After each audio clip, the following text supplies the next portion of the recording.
Now, the other big stuff going on right now, at least in terms of the campaign between Joe Biden and Donald Trump, is this debate about how Joe Biden is possibly falling behind relative to Hillary Clinton when it comes to Hispanic voters and Latinos, especially in the state of Florida. Now, obviously, Florida is a really big major swing state, and earlier in the year, I'd say like June, maybe sort of late May, the polling numbers for Florida were matching the general public. Usually, what we see for the state of Florida is that Florida is always to the right of the national average.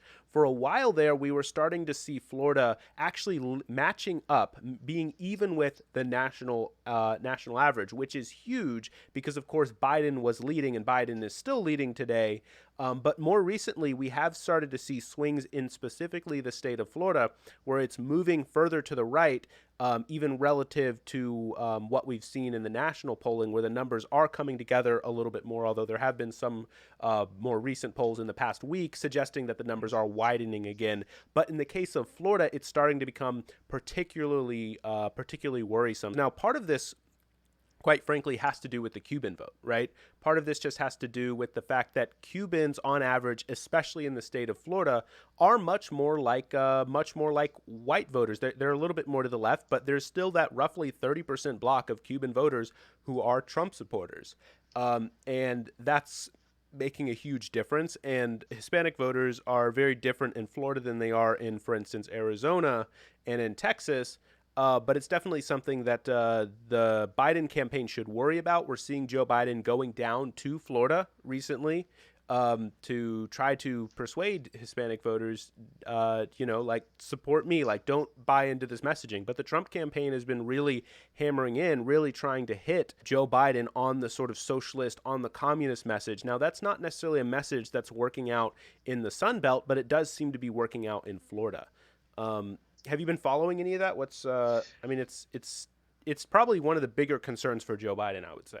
Right. And I think with Joe Biden just hiding, not really going out and making a lot of waves and really trying to campaign very much, I think doesn't help that situation. It's this whole idea we've seen. If you expect people's vote, you got to work for it a little bit, right? There's this wing on the left of the Democrats that isn't real happy to vote for Biden, and many people aren't going to vote for Biden. And I think it's the same thing. You can't just expect that you're going to get the Latino vote. I think you have to go out there and give people a reason to vote for you. What are you going to do that's going to make a difference? And even then, it could be tricky. I don't think you're just automatically going to win over that demographic. I think it's as you mentioned. I think it's definitely a demographic where it depends where you are in the United States, and it depends. If your family is newer to the country, then it depends what country did they come from. Because like you mentioned, people come, Yeah. if you came from Cuba, that's different than if you came from South America, than if you came from somewhere else. You're going to have different opinions. So I Yeah, think you and really have to go, explain to people why you're good for them. Yeah, and the gender gap among Hispanic voters is even bigger than the gender gap among white voters.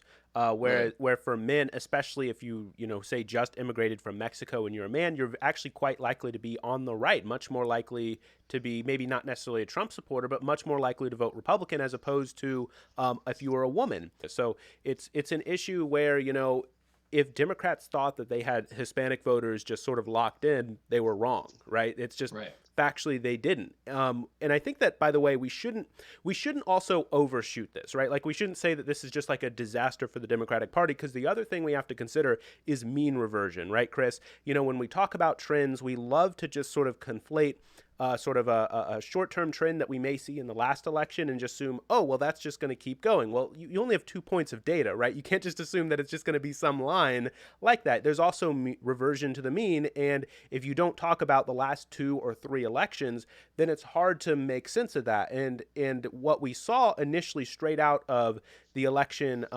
last time around with 2016 and right when Trump announced in 2015, summer of 2015, was his support among Hispanics absolutely plummeted, or I should say Republican support among Hispanics plummeted down to like the lowest that we've seen in a really long time, like 20%, sometimes even sub 20%, support for the Republican Party. And over time, I suppose, as maybe the country has become perhaps normalized to Donald Trump, or they've seen Donald Trump more and more, those numbers are, yes, they're worse for Joe Biden than they were for Hillary Clinton. But some of that is a story of reversion to the mean. It's a story of, okay, maybe Donald Trump isn't as bad as I thought. At least that's what some voters seem to be thinking. Considering just how bad, how much damage Donald Trump did to the Hispanic community, or I should say, in terms of polling, in terms of voting, et cetera, et cetera, that in 2016, that now it's sort of reverting to some of that. So it's a complicated story. It's not a straightforward story, but it is something that Joe Biden is really going to need to speak to if he wants to, not lose Florida, which is pretty important. Right.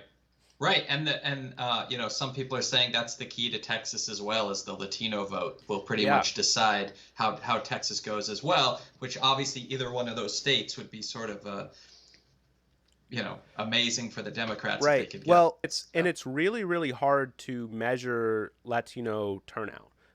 It seems like whatever sort of trends or correlations which impact that, pollsters haven't figured that out yet. And mhm. so there's all kinds of different controls that you can work in to try to sort of figure things out like that. But it's kind of just, shooting from the hip. You don't really know.